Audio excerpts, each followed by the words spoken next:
The letter arrived on a Tuesday, and by Thursday Nora Whitfield's life no longer belonged to her. She didn't know that yet when she pulled the envelope from beneath the flour tin where her father kept his important things, the lease papers, the deed to 30 acres that had never grown much of anything, and now this. A single page folded in thirds, stamped with the seal of the Crestfall County Land Office. She read it twice standing at the kitchen window, the morning light coming in flat and gray the way it did in November, and then she set it back down on the table very carefully, as if the paper itself might break.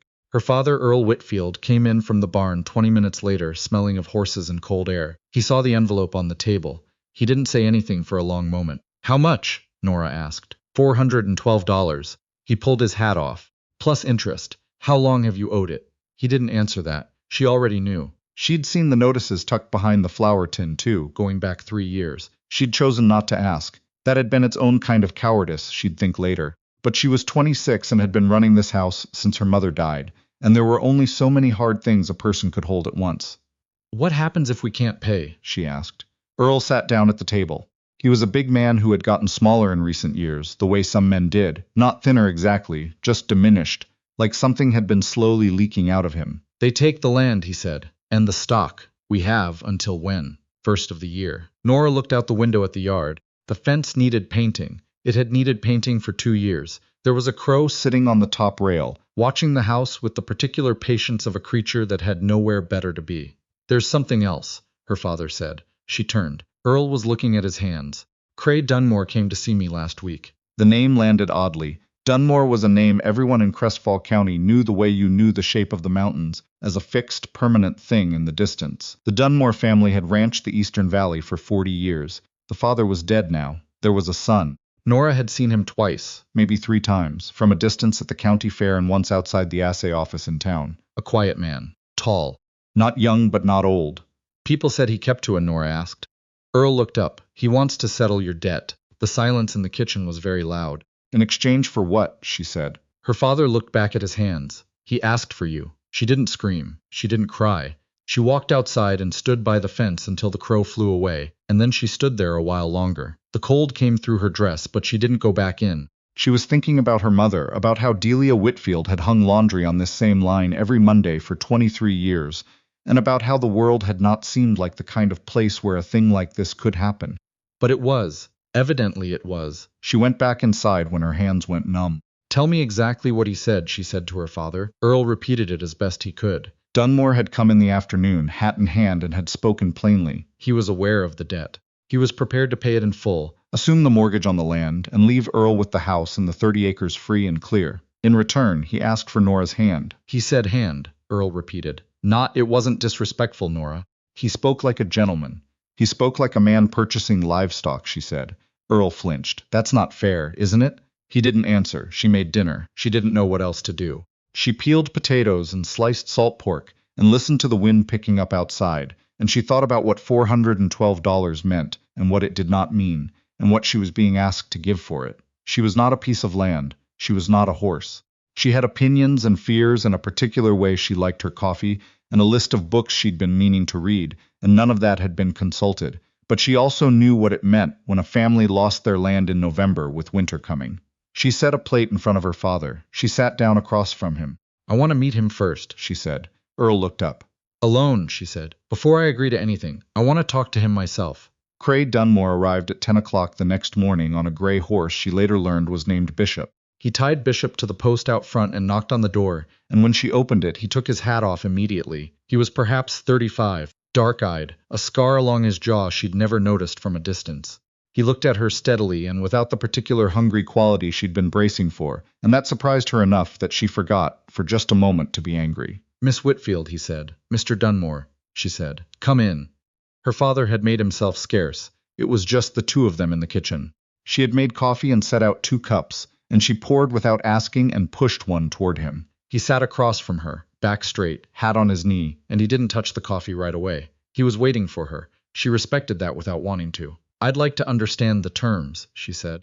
"In your own words," he told her. It was nearly word for word what Earl had said. The debt, the land, the mortgage assumed, the house remaining her father's. He said it plain, without embellishment.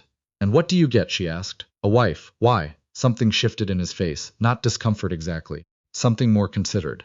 I have 400 acres and a working operation and no one to come home to. I'm past the age where that stopped bothering me. You could find a wife without buying one. Yes, he said. He looked at her directly. I could. She waited. Your father needed help, he said. This seemed like a way to help him that might also. He stopped. Started again. I'm not looking for someone who resents me, Miss Whitfield. I want to make that plain. If you say no, I'll find another way to assist your father, and we'll say no more about it. She stared at him. You'd still help him? He's a neighbor. She didn't know what to do with that. She looked at her coffee cup. Outside, Bishop stamped once against the cold ground. I need a month, she said, before any ceremony. I need to see what kind of man you are when you're not trying to impress anyone. He was quiet for a moment. Then, all right, and I want it in writing that the land transfers to my father regardless, not contingent on the marriage standing. The debt is cleared and the land is his. Whatever happens between you and me. He looked at her for a long moment. That's not a usual arrangement. No, she agreed, it isn't. He nodded slowly. I'll have my attorney draw it up. She stood. He stood. She extended her hand and he shook it, and she noticed his grip was firm but careful, the way a man holds something he doesn't want to break, and she was not sure what to make of that either. She moved to the Dunmore ranch on a Saturday in late November. She brought 2 trunks, her mother's quilt, and a stubbornness that had served her poorly in most situations, and might, she thought, serve her well in this one. The house was larger than she'd expected. Not grand, but solid. Stone foundation, wood upper, a covered porch that ran the full front. There was a housekeeper named Mrs. Pell who showed her to a room at the east end of the hall, and told her breakfast was at 6 and supper at 7, and that Mr. Dunmore took his coffee black and didn't like to be talked to before he'd had the first cup. This was offered as useful information, not warning. Nora thanked her and unpacked her trunks, and made her bed with her mother's quilt, and stood at the window looking out at the eastern pasture where a line of cattle moved slowly in the gray afternoon light, and she thought, I am in a stranger's house and I signed a piece of paper, and this is my life now. Then she went downstairs and asked Mrs. Pell if there was anything useful she could do. Cray did not hover. That was the first thing she noticed. He was up before dawn and out most of the day, and at dinner he spoke plainly about the ranch, fencing that needed mending, a horse with a bad knee, the price of grain up in Crestfall, and then he asked her questions. Not intimate questions, practical ones. Had she grown up riding? Could she read a ledger? Did she know anything about cattle breeds?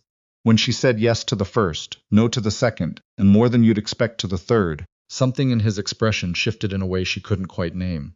He didn't tell her what to do with her days. He didn't tell her where not to go. She found this confusing enough that after the first week she asked him directly. Is there anywhere on the property I shouldn't be? She asked. He looked up from the ledger he was working through. Why would there be? I don't know, she said. I'm asking no, he said. It's your home. It was such a simple thing to say. She thought about it for 3 days.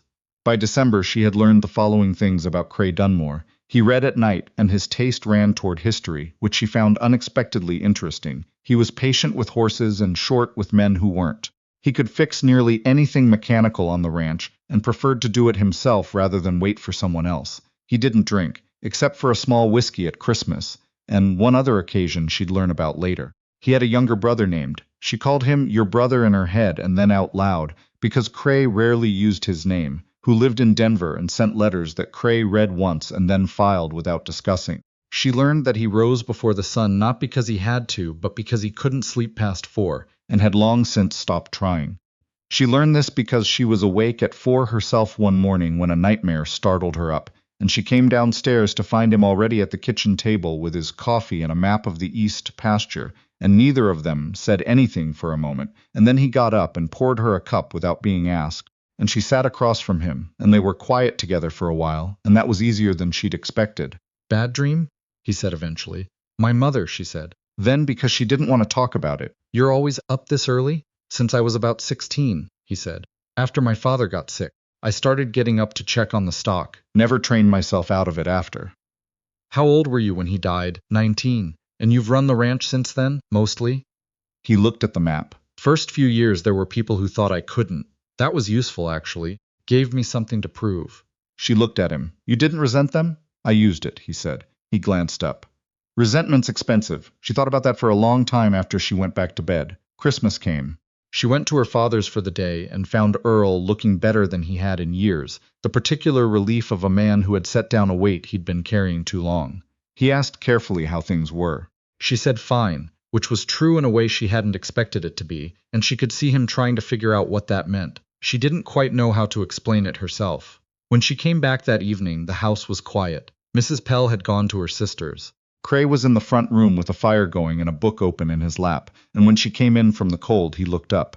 "How was your father?" he asked. "Good," she said. She sat across from him. "Better than I've seen him in years." Cray nodded. He poured her a small whiskey without asking. He poured himself one. It was his second occasion, she noted. "Cray," she said. It was the first time she'd said his first name. She watched him go still, almost imperceptibly. "Why me? Specifically, there are other families in the county with debts." He was quiet for a moment. Then he set his book down. "I've known who you were for 5 years," he said. She looked at him. "There was a meeting at the Larkspur schoolhouse," he said, "about the water rights dispute. You were there with your father. You were—" He seemed to choose his words. "You were the only person in the room who asked the right question." "What question?" "You asked whether the agreement protected the small landholders, or only the ones who'd been there longest."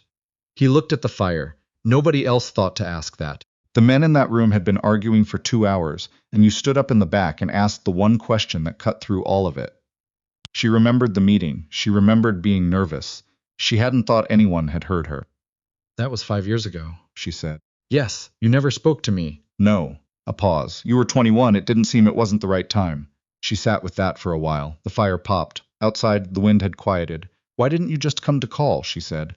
Like a normal person. He almost smiled. It was the first time she'd seen anything close to it. "I thought about it.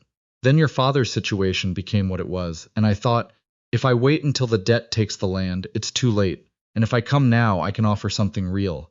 "You could have offered the money without the rest," she said. "I could have," he agreed, "but I didn't want to." The honesty of it was startling. She hadn't expected honesty, she had expected transaction. "I'm not easy to live with," she said. "I noticed. I mean it. So do I." He looked at her. "I didn't ask for easy." January brought a freeze that snapped fence posts and drove the cattle into the lower pasture, and required 3 days of work that left everyone on the ranch exhausted and short-tempered. Nora found herself in the middle of it, not decoratively, not cautiously, but working. She mended wire with the ranch hands. She helped move cattle. She drove the supply wagon into town when the roads cleared enough. One of the hands, a young man called Taft, told her she worked harder than half the men he'd hired. She didn't tell Cray that, but she noticed he found out anyway. The way he noticed everything about the operation, quietly and without making a point of it. He didn't comment, but one evening he came in from the barn and said, "The hands respect you," in the same tone he used for any other fact about the ranch, and then went to wash up. She stood in the kitchen for a moment, and something shifted inside her. Not large, not dramatic, but real. She'd been watching him for 2 months now, watching the gap between what she'd feared and what he was. The fear had been transaction, ownership, erasure. What she'd found instead was a man who said what he meant, and meant what he said, and had never once, in 2 months, made her feel like less than herself. She didn't know what to do with that. She was still working it out when February came, and with it a letter from the county court. Someone had filed a challenge to the land transfer, a claim that Earl's original debt had been improperly structured, and that the creditor had first right to the land above any subsequent settlement. It was legal language, but what it meant was simple. Someone wanted to undo the arrangement. Cray read the letter at the kitchen table. Nora read it over his shoulder. "Who filed this?" she asked. "Haverstock," he said. "It came out flat. He's been trying to acquire that parcel for 6 years. He would have bought the debt at auction if I hadn't moved first. Can he win?" Cray was quiet for a moment. "Not if we fight it properly." He set the letter down. "I'll go to Crestfall in the morning. Talk to my attorney." "I'm coming with you," Nora said. He looked at her. "I'm the one who negotiated the terms of that transfer," she said. "I'm the one who made sure it was worded the way it was.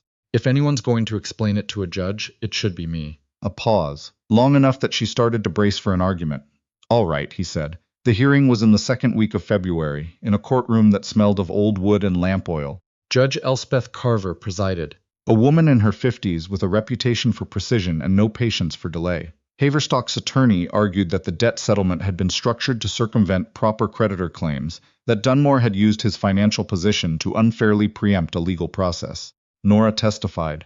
She spoke plainly and without drama about the terms she had negotiated, about the written agreement she had required before she agreed to anything, about the fact that every document had been filed correctly and in order. She spoke about what would have happened to her father's land if Haverstock had acquired the debt. She said it not as accusation but as fact. Judge Carver asked her, near the end, whether she had entered the arrangement freely.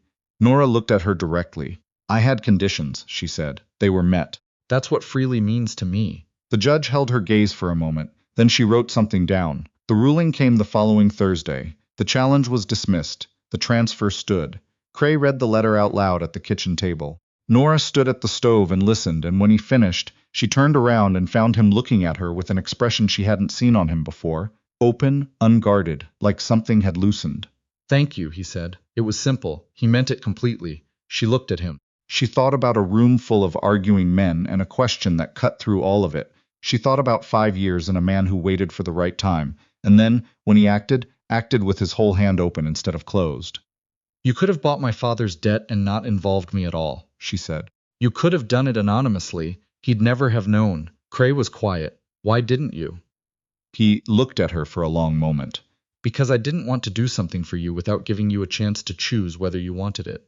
She crossed the kitchen. She stopped in front of him. That, she said, is the right answer. She took his face in her hands and she kissed him, and it was the first thing in the entire arrangement that had been entirely her own idea. They married in March, in the front room of the Dunmore ranch, with Earl and Mrs. Pell as witnesses and a circuit preacher who smelled of wood smoke and spoke very quickly. Nora wore her mother's dress, which she'd let out at the seams and taken in at the waist, and she stood next to Cray Dunmore, who had loved her quietly for 5 years from a careful distance, and she made promises she meant. She had not planned to mean them. That was the thing she would tell people later, in the years when there were years to tell. She had walked into the arrangement with her eyes open and her walls up, and her terms written in ink, and somewhere between the water rights meeting and the freeze and the courtroom and 4 o'clock in the morning, she had understood something she hadn't been looking for. That a man who waited and watched and acted not from want but from care, that was not something that could be purchased. It was something that could only be chosen, and she had chosen it finally with her whole self. The spring came. The eastern pasture turned green. She rode out in the mornings, sometimes before breakfast, alone or with Cray, and the land spread out to every horizon, and it belonged to no one, and it belonged to them, and she was not afraid of that anymore.